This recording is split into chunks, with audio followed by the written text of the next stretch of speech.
It writes like breathing. That's how my grandfather described it. The gold nib catching the paper and releasing the ink in one continuous, effortless motion. The way a good pen feels less like a tool and more like an extension of the hand that holds it. He'd had it for 40 years when he gave it to me. A sterling silver fountain pen, slim and unadorned except for the engraving on the barrel. A single word, his professional title. Auditor.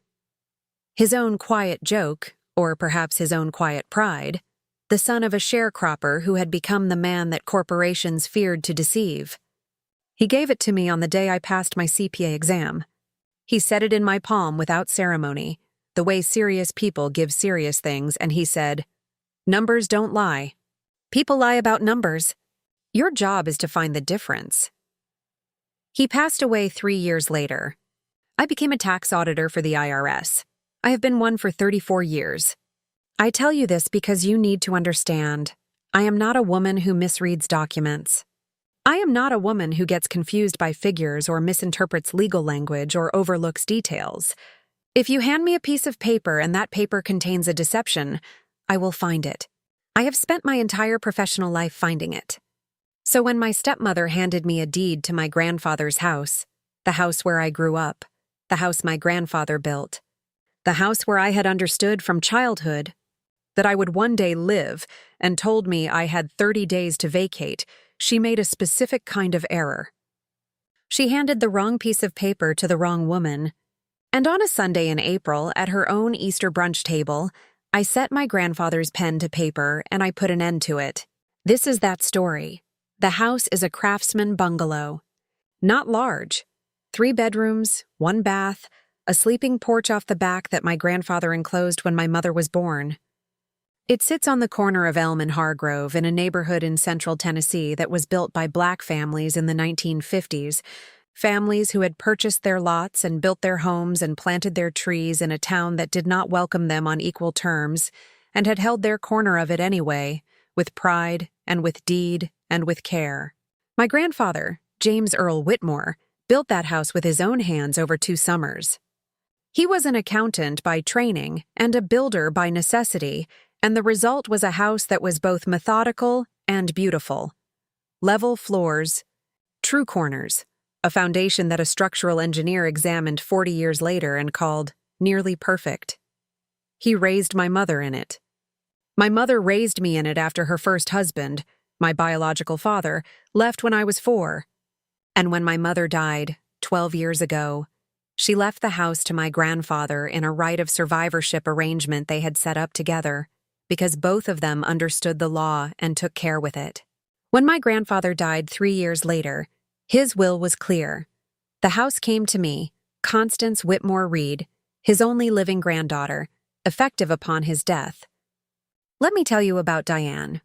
My grandfather met Diane Prescott at his church when he was 71. She was 58, recently widowed, and appeared at that time to be everything my grandfather wanted in a companion in his final decade. Warm, attentive, organized, and, this mattered to him, financially independent. She was not marrying him for the house. That seemed clear. That seemed obvious. He married her within the year. I want to be honest with you, I liked Diane in the beginning. She was good to him. She cooked for him. She drove him to his appointments when his vision began to go. She was present in the particular way that matters when someone is elderly and you are the only family they see daily, and I was grateful to her for that. I was living in a different state. I was working demanding hours. She was there and I was not, and I knew it, and she was kind to him, and for 3 years I thanked her for it. My grandfather revised his will in the last year of his life. I did not know about this at the time. I found out 11 months after he died. Diane waited almost a year after the funeral. I want you to appreciate that patience. Whatever else she is, Diane is patient. She waited through the estate process, through the grief, through the period when I was still coming back to the house every month or so to continue clearing and organizing and processing. She was cordial. She was even warm. And then, on a Thursday in February, I received a letter from an attorney I had never heard of, in a town 40 miles from my grandfather's house. informing me that in a revision of my grandfather's will dated 18 months before his death, the house had been left in its entirety to Diane Prescott Whitmore. The letter also contained a deed, recorded with the county, signed in what appeared to be my grandfather's hand, transferring the property to Diane Whitmore, effective upon his death. I sat with this letter for approximately 4 minutes.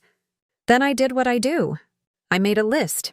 I needed the original will I had been provided at the time of probate, the alleged revised will, the deed on record before this one, this new deed, my grandfather's signature from documents I could verify, and a forensic document examiner. I also needed my grandfather's pen.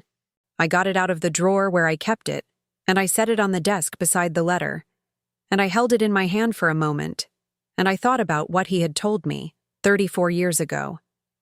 Numbers don't lie. People lie about numbers. Your job is to find the difference. I want to pause here because I want to talk to you about something. This is the part of the story where most people who aren't tax auditors, most people who haven't spent 34 years with their hands inside other people's financial misrepresentations, would panic, would grieve, would call a family member and cry, would feel, as I have heard many of my clients describe feeling, like the ground had been removed from under them and there was nothing to trust. And I want to say to every single person watching this who has had a document handed to them, a will, a deed, a custody agreement, a trust, a contract, that told a story you knew was not true but did not know how to disprove. You are not powerless. Documents that are fabricated contain errors, every single time, because the people who fabricate them are not professionals. They are motivated by greed and protected, they believe, by your inability to verify. They count on your grief and your confusion and your sense that the system is too complicated and too hostile to bother fighting. They are wrong. If you have ever been handed a document like this and felt that particular, nauseating helplessness, if you have ever stood in a room with a piece of paper that was wrong and had no idea what to do about it, drop the word paper in the comments. Because there is always someone somewhere who can read it the way my grandfather taught me to read it. For what it doesn't say as much as for what it does. Drop to paper. I'll respond to every one of you. Now let me tell you what I found. The alleged revised will, my grandfather's signature was present, notarized, and dated. But the notary's commission number did not appear in the state registry for the date listed. The notary had been active, but her commission had lapsed 6 months before the document was allegedly executed and had not been renewed until the following year. A lapsed commission produces an invalid notarization. The new deed, the same notary, same invalid commission window. My grandfather's actual signature, pulled from 40 years of documents I had access to. Tax filings, legal correspondence, financial records, showed a specific, consistent characteristic in the capital J and the looping tail of the final E in Whitmore. It is the kind of detail a forger can approximate but not perfectly replicate because they are copying from a single sample rather than building the muscle memory over decades. The signature on the deed did not have the tail. I had my forensic document examiner's report within 6 weeks. I had the notary commission verification within 3 days. I had an attorney within a week of receiving the original letter. I filed a countersuit for deed fraud, fraudulent probate filing, and conversion of estate assets in March. Diane received service in April, 2 weeks before Easter. She still hosted Easter brunch. I accepted the invitation. Diane's table was beautiful. I will give her that. She had my grandfather's china out, the good china, the set he and my grandmother had received as a wedding gift, the set I had eaten off of at every Easter and Thanksgiving and Christmas of my childhood, and the centerpiece was Easter lilies, white and formal and fragrant. There were 6 of us. Diane, her daughter from her first marriage, that daughter's husband, their 2 adult children, and me. I was the only guest who was not Diane's family. I was also the only guest who had a countersuit pending. I wore my grandmother's pearl earrings. I carried my grandfather's pen in the breast pocket of my blazer, where I always carry it when I am going somewhere that requires me to be fully myself. Diane was a remarkable hostess. Composed, attentive, warm. She passed the ham and she asked about my work, and she laughed at appropriate moments. She had been living in my grandfather's house for 8 months. She had repainted the sleeping porch in a color that was not the original color, and I noticed it through the window from the dining room, and I filed it away, and I said nothing. After the meal, after the plates were cleared, Diane's daughter, Kendra, who was 6 years younger than me and had never bothered to be warm to me, but had always been polite enough that I had nothing to cite, said, "Mother tells me there's been some legal unpleasantness. We're hoping that can be resolved quietly." I looked at her. I said, "That's a reasonable hope." Diane said, "Constance, I know this is difficult. Your grandfather loved you." I know he did. But he wanted me to have security and— "Diane," I said. She stopped. I said, "I would like to show you something." I reached into the portfolio I had set under my chair when I arrived. I placed the forensic examiner's report on the table. Beside it, I placed the notary commission verification from the state registry. Beside that, I placed a side-by-side comparison of my grandfather's actual signature against the signature on the deed, prepared by my examiner. Then I took out the original deed, the one recorded in 1987, the one with my grandfather's true signature, with a notary stamp I had verified, the deed that transferred the property to him free and clear, and I placed it beside everything else. I said the notary on your version had a lapsed commission. The signature doesn't match 30 years of verified documents. My forensic examiner will testify to both of these facts. My attorney filed the countersuit on March 15th. The hearing is scheduled for June. Diane's daughter said, "That's—" She looked at the documents. "That's impossible. My mother would never." "Kendra," I said, "I am a 34-year IRS tax auditor. I find document fraud for a living. I found this in 6 weeks." Kendra went quiet. Diane had not spoken. I took the pen from my breast pocket.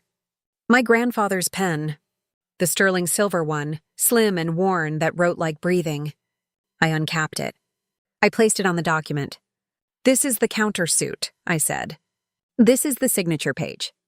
I'm signing it here today, at this table, on this date, because I want you to be present when I do." I signed my name. The gold nib moved across the paper in the way it always moves. Clean, unhurried, sure. I capped the pen. I set it on the table.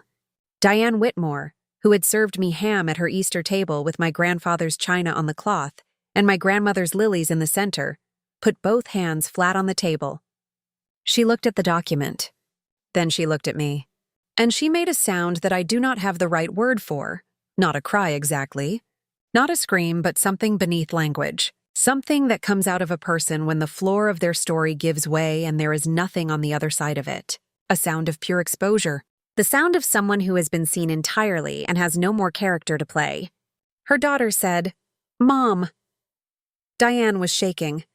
Her composure, which had been immaculate from arrival to dessert, had simply ceased. She was crying now, hard and ugly and without artifice, and I watched her and I want to be honest here, I felt nothing that resembled satisfaction. What I felt was the quiet, strange finality of a thing returning to its proper place. I stood, I smoothed my blazer. I put the pen back in my breast pocket. I said, "The hearing is in June. My attorney's contact information is in the folder." I left the portfolio on the table. I thanked Diane for lunch. I walked out into the April afternoon and got into my car, and I sat there for a moment with both hands on the wheel and the pen in my pocket and the smell of Easter lilies still faintly in my clothes.